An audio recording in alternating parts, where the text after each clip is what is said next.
अंडकोश जो है, इसे इंग्लिश में टेस्टिस कहा जाता है। ये हमारे लिंग के जस्ट नीचे दो बॉल्स होते हैं। और आपने देखा होगा कि ये जो लिंग है और ये टेस्टिस हैं, ये हमारे शरीर से बाहर बनाए गए हैं। मतलब ऊपर वाले ने इसकी संरचना ऐसी की है कि इसे शरीर से बाहर ही रखा है, क्योंकि शायद जो शरीर का टेम्परेचर अंदर है और जो यहाँ का टेम्परेचर होना चाहिए, इसमें थोड़ा डिफरेंस रहता है। अगर इस जगह बहुत ज़्यादा टेम्परेचर बढ़ जाएगा तो टेस्टिस के अंदर से जो वीर्य पैदा होता है, जो मर्दों के लिए इतना इम्पॉर्टेंट होता है प्रोक्रिएशन के लिए, रिक्रिएशन के लिए, मतलब चाहे प्रजनन के लिए जिससे कि उनकी जनरेशन आगे बढ़ सके, या फिर रिक्रिएशन परम आनंद प्राप्त करने के लिए भी ये बॉल्स बहुत इम्पॉर्टेंट रोल प्ले करती है, क्योंकि यहीं से तो वीर्य निकलता है। लेकिन लोग इसका ध्यान रखते नहीं हैं।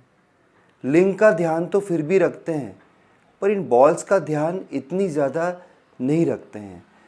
जब भी आपने कभी हस्त मैथुन किया होगा तो कभी ना कभी आपने इन बॉल्स को छू के देखा होगा और इन्हें महसूस किया ही होगा। दिन में गारंटी है कि सुबह से लेकर शाम तक या शाम से लेकर फिर सुबह तक, जब भी समय रहता है आपके पास, कम से कम एक बार आप इन बॉल्स को ज़रूर छूते हैं। ये एक नेचुरल ऑब्जर्वेशन है मेरा। पर मर्द इन टेस्टिस का या अंडकोश का ध्यान नहीं रखते हैं। और मैं खुद का एग्जाम्पल आपको बताऊंगा, मेरी दास्तान आपको बताऊंगा कितनी प्रॉब्लम्स मुझे हुई क्योंकि मैंने इनका ध्यान नहीं रखा था। और अगर आप भी ध्यान नहीं रखेंगे तो आपको भी ऐसी प्रॉब्लम हो सकती है। जो रात मैंने गुजारी मर के, कहीं वो रात आपको न गुजारनी पड़े, इसलिए मैं आपको सावधान करना चाहता हूँ, आपको सचेत करना चाहता हूँ, आपको बताना चाहता हूँ वो प्रॉब्लम्स जो मैंने फेस करी। और ये भी बताऊँगा इस वीडियो में कि किस तरीके से आपको अपनी टेस्टिस की या अंडकोश की रक्षा करनी चाहिए कि लंबे समय तक वो आपके काम के रहे और आप उनसे काम ले सकें। आई एम श्योर आपको इन सारे विषयों पर जानना है, और अगर आपको जानना है तो एक ही चीज़ करना है फ्रेंड्स, आपको मेरे साथ पूरे वीडियो में बने रहना है। अभी तक अगर आपने मेरा चैनल सब्सक्राइब नहीं किया हो तो प्लीज़ सब्सक्राइब कर देना है। मुझे अच्छी तरीके से याद है, उस समय मेरी पहली जॉब थी और वह एक मार्केटिंग की जॉब थी। और बाइक पे मुझे 6, 7, 8 घंटे तक जाना होता था अलग अलग जगह कुछ मशीन को बेचने के लिए, क्योंकि मैं ट्रैवल किया करता था बाइक पर। और जो मेरी बाइक की सीट थी वो थोड़ी पुरानी हो चुकी थी, फट गई थी, उसकी लेवलिंग ठीक नहीं थी। अब हम थे उस वक्त बहुत केयरलेस, तो ध्यान नहीं दे पा रहे थे कि बाइक सीट अभी चलाते जब तक चल रही है, बरसात में ठीक कराएंगे।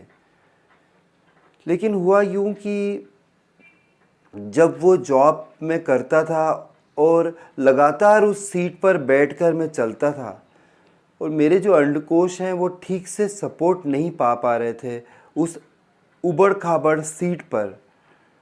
तो 5-6 महीनों के बाद क्या हुआ फ्रेंड्स कि मुझे वो दिन याद है कि हमारा जो ऑफिस है वहाँ पर एक फ़ोटो सेशन होने वाला था।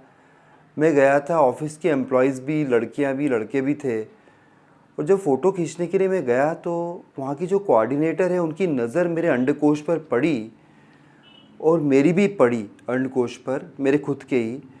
दोनों ने एक साथ देखा और मुझे महसूस हुआ कि कुछ एबनॉर्मल दिख रहा है।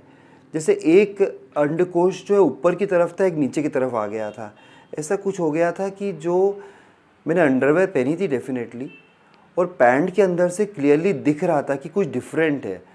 मतलब ऐसा लगे लोगों को कि इनको कुछ इरेक्शन हो गया है या इनके लिंग में कुछ तनाव आ गया है, पर ऐसा लिंग में तनाव नहीं था। वो कोऑर्डिनेटर को लगा कि कहीं ऐसा तो नहीं कि लड़कियां हैं इस ग्रुप में, इनको देखकर ये उत्तेजित हो रहे हैं, इस कारण से कुछ इस एरिया में इनको हो रहा है। ऐसा उन्हें शक की निगाह से मुझे देखा और मुझे बहुत ही शर्मिंदगी महसूस हुई। मैं कुछ कर नहीं सकता था।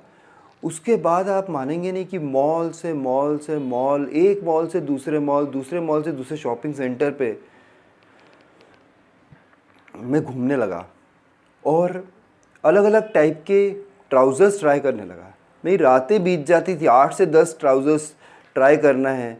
कभी एक अंडरवेयर मैंने ख़रीदी, वो काम नहीं कर रही है, बॉक्सर टाइप अंडरवेयर ख़रीदी, बिना अंडरवेयर के पहन के देखा पैंट को लंगोट पहन के फिर अंडरवेयर पहना, हज़ारों वीडियोस देख लिए यूट्यूब पे, कुछ भी समस्या सॉल्व नहीं हुई। और हमें प्रेजेंटेशन देना होता था, जब भी मैं खड़े होकर प्रेजेंटेशन देता तो वो जो मेरे टेस्टीज़ हैं, अंडकोश हैं, वो डायरेक्टली दिखते थे अंडरवेयर से बाहर, पैंट में से भी दिखने लगे थे एक बाहर। तो लड़कियां लड़के सब देखने लगे थे उसको। कोई मजाक तो नहीं उड़ाता था, पर अजीब तरीके से देखने लगे थे। मुझे बिल्कुल अनकंफर्टेबल लगने लगा। मैंने सोचा क्या करूं, कुर्ता पहन के जाऊं स्कूल अपने यहाँ पर जहाँ पे मैं वर्क करता था, लेकिन क्योंकि ड्रेस कोड था तो अब मैं पहन भी नहीं सकता था। तो आप मेरी दास्तान को सुन रहे हैं और कैसे मुझे दुख हुआ बता ही नहीं सकता। मैं सोच रहा था मैं सुसाइड ही कर लूँ। मेरी लाइफ में बहुत मुसीबतें आ गई इस कारण से, क्योंकि मैंने अंडकोश का ध्यान नहीं रखा था।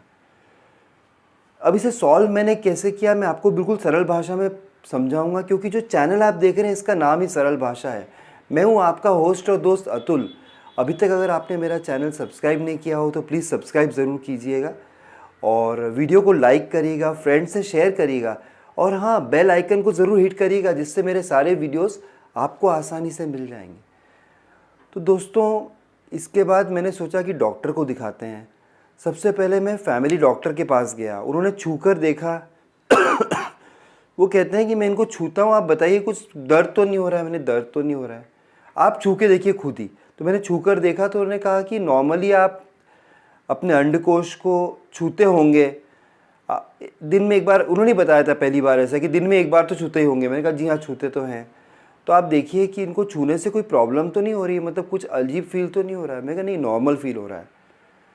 उन्होंने कहा कि मैंने वो बाइक वाली बात बताई उन्हें, तो बोले नहीं आपने ध्यान नहीं रखा है, एक्चुअली इसका पोजीशन थोड़ा टेढ़ा हो गया है, ये बहुत नाजुक एरिया होता है। ऐसे आप बाइक पे चलेंगे और ठीक से पोजीशनिंग नहीं है, लंबे समय तक आप ड्राइव करते रहेंगे, इस कारण से ये प्रॉब्लम हो गया है।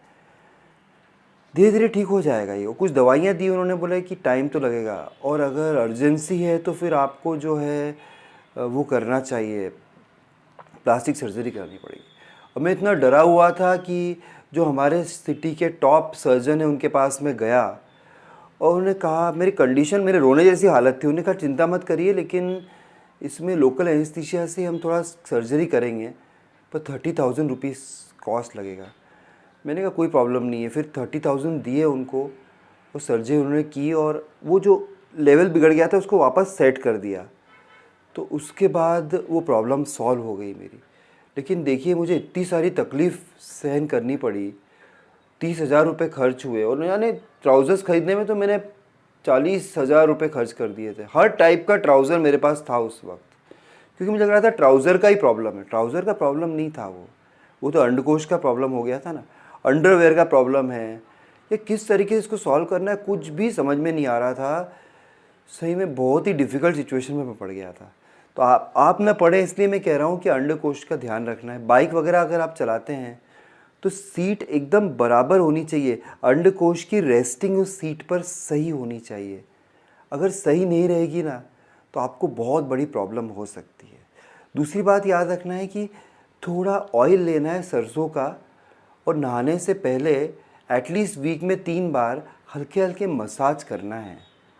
इससे फ्लेक्सिबिलिटी बनी रहेगी अंडकोश की, टेस्टिस की, और ये बेटर परफॉर्म करेंगे। इसमें वीर्य जो स्टोर रहेगा वो आराम से आ सकेगा बाहर। आपको ध्यान रखना है कि कहीं से आपको चोट ना पहुँचे। कभी कभी महिलाएं जो हैं, जो आपके साथ सेक्स कर रही हैं, वो कभी ज़्यादा कामुकता उनकी बढ़ जाती है, तो हो सकता है कि वो आपके जो टेस्टीज़ हैं, जो अंडकोश हैं, इनको थोड़ा दबा दे ज़्यादा, या इसको दबाए ज़्यादा एक्साइटमेंट में। आप एक लेवल तक ही करें, ऐसा न करें क्योंकि करने दें, क्योंकि इससे वहाँ पर चोट पहुँच सकती है, और अगर चोट पहुँचती है तो बहुत ही मुश्किल होगा। जब भी क्रिकेट जैसा कोई गेम खेलें तो प्रोटेक्शन लगा कर ही खेलें। अगर इस जगह बॉल लग जाती है तो आपके बॉल्स को बहुत डैमेज हो सकता है। बस इन चीज़ों का ध्यान रखना है, डरना बिल्कुल भी नहीं है, लेकिन मेरी ऐसी कंडीशन आपकी ना हो, ये आपको ध्यान रखना है, ठीक है। कैसा लगा ये वीडियो? अगर अच्छा लगा है तो अपने कमेंट्स ज़रूर आप भेजिएगा। आपके कमेंट्स का मुझे बेसब्री से इंतज़ार रहता है फ्रेंड्स। फिर मिलता हूँ किसी और दिन ऐसी इंटरेस्टिंग इन्फॉर्मेशन आपके साथ शेयर करते हुए। तब तक के लिए बाय, टेक केयर फ्रेंड्स।